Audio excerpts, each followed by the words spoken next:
Yesterday, Prime Minister Morrison announced the government will forcibly intervene in the energy market if the sector is unable to make up the shortfall expected when the Liddell power station closes in 2023. What does it mean for Australia's energy future? Earlier I caught up with the Energy Minister Angus Taylor. Energy Minister Angus Taylor, thanks very much for your time. The Australian Energy Market Operator has said that the shortfall when the Liddell power station closes will be 150 megawatts. Why did you come up with the 1,000 megawatt figure? Well, let's be clear, Kieran. That is a number focused on reliability, using old reliability standards that have been upgraded, and it doesn't take account of price.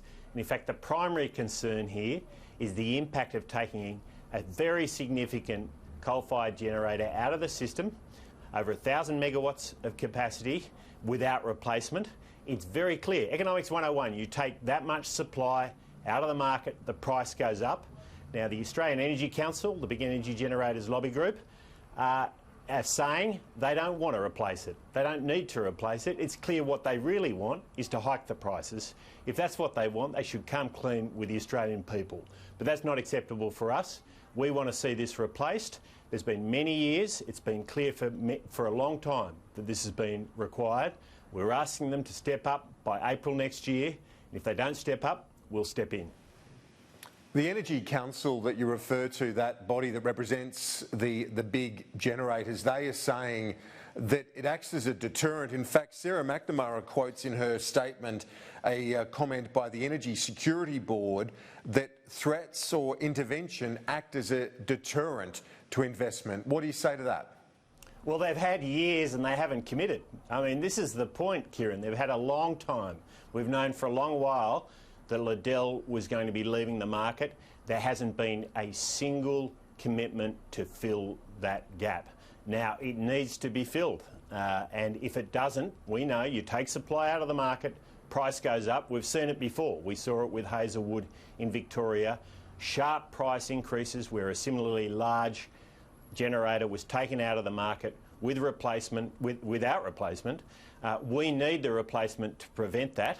And of course, we're saying now time is running out. You've got just over 6 months. If not, we'll do it, because it's an unacceptable outcome for the Australian people, the people of New South Wales, to see massive price hikes because of the irresponsibility of energy companies if they fail to replace a large generator leaving the market. Mike Cannon-Brookes from Atlassian, he says that he's willing to look at this and to invest in this space, but needs more clarity from the government on exactly what you're after. Are you willing to provide the likes of Mike Cannon-Brookes more clarity on what's required here? It's very clear. It's very clear. We need 1,000 megawatts of capacity. We need it committed by April next year. It's got to be capable of running 365 days a year, 24/7. It's got to be dispatchable, and as a result of that, it will drive down prices, maintain reliability, keep the lights on. That's what we need. No lack of clarity. There's a relatively short time to fill this gap. That's been clear for a long while, by the way. That's not new, and we've always said we expect like-for-like replacement. So that is the remaining, the position still. Now, if others don't step up, then we'll step in. We would very much like the private sector to step up. Bring forward your proposals. Go for it. The gap in the market is there. That's clear.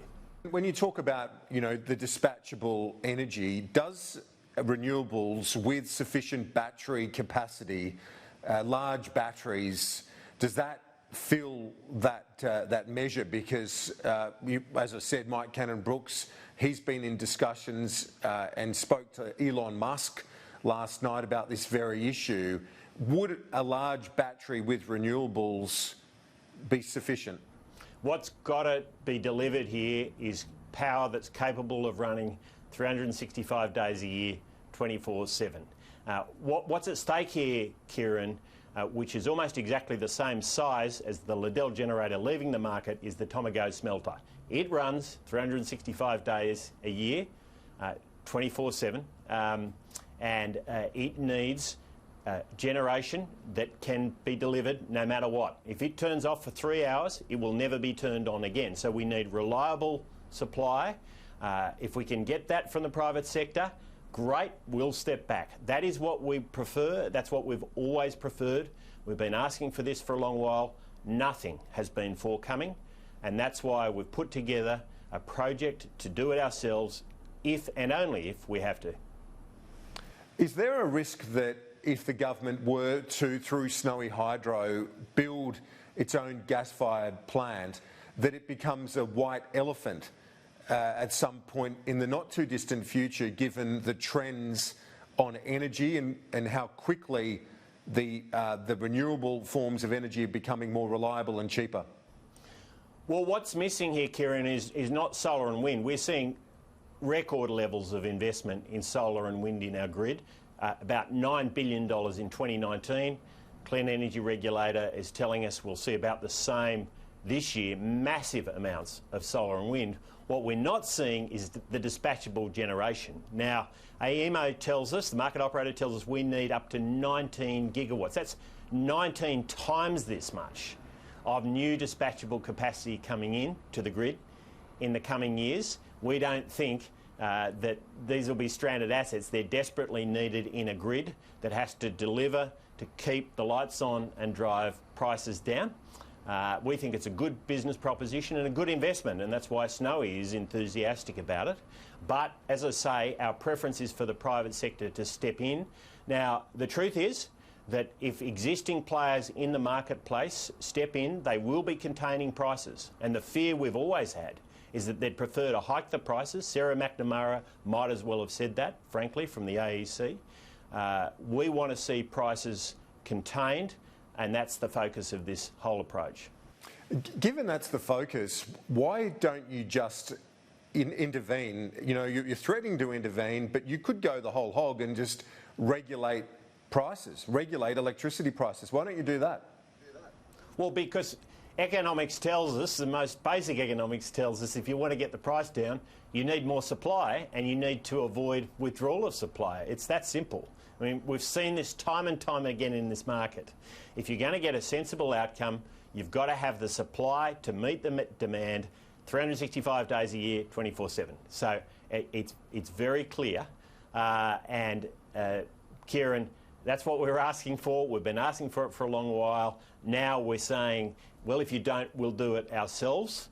And, you know, frankly, it is the responsibility of the big energy companies that have got a high market share, the biggest player in this market is AGL, to do the right thing by their customers. That's their responsibility in an essential service like this, which Australians buy every day. And they expect an affordable, reliable supply of energy, of electricity. It's their responsibility to do this. If they fail in that responsibility, we have to step in. It's not our preferred option, but we will do it. You spoke about that requirement across the next decade, and it is a large requirement, but there are also initiatives like out of the New South Wales government, it's renewable energy zones. From my understanding, they're talking upwards of, I think, 3,000 megawatts within a couple of years, and over double digits. I think it's over 10,000 megawatts within the decade. So there are projects on stream, aren't there? Solar and wind, nearly all of them. And that means they're dependent, they're weather dependent. They're dependent on the sun shining and the wind blowing. And that's why we need dispatchable generation. They're complementary. But if you don't have the dispatchable generation, you end up where South Australia finished up, Kieran, where the prices became the highest prices in the world.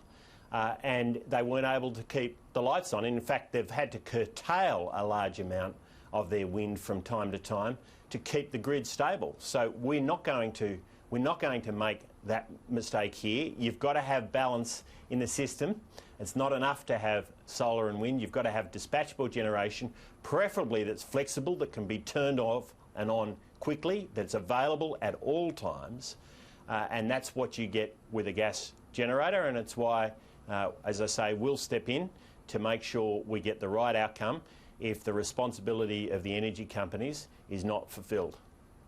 What do you say to the criticism of your colleague in the coalition, Matt Canavan, who says that the Hunter has the biggest supply, the best supply of thermal coal. Why aren't you using that? That's his argument.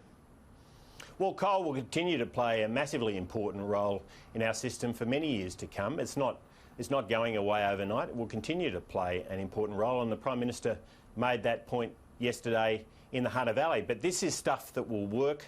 It'll be flexible, and this is a critical point. We need a generator that's able to dial up, dial down quickly because of the amount of renewables, particularly household solar, solar on people's roofs, that's coming into the system. That flexibility is crucial. That's what we get out of a gas generator, and we think for the next piece of capacity, that is one of the that is the best possible technology. It's not the only answer, but it's a very good answer to the problem we're facing in New South Wales, and it's why, as I say, we're prepared to do it. My final question goes to the international commitments. Does this commitment align with, is it consistent with the coalition government's commitments internationally in terms of emissions? Yes, absolutely. So we have projections through to 2030 that we put out each year. We're in line to meet and beat our 2030 targets, and this is absolutely consistent with this. I mean, the point about gas is that it's a perfect complement to renewables, to household solar on people's roofs. We have the highest level of household solar in the world in Australia, 1 in 4 houses. The equivalent of about a million houses, or close to 1 million houses a year worth of renewables going into the system each year. Gas is the perfect complement to that, and that mix brings down emissions. We're seeing it coming down, emissions coming down at a dramatic pace in our electricity grid over recent times. That will continue. We'll meet and beat our targets. As the Prime Minister said yesterday, we'll meet and beat them in a canter. Energy Minister Angus Taylor, thanks for your time. Thanks, Kieran.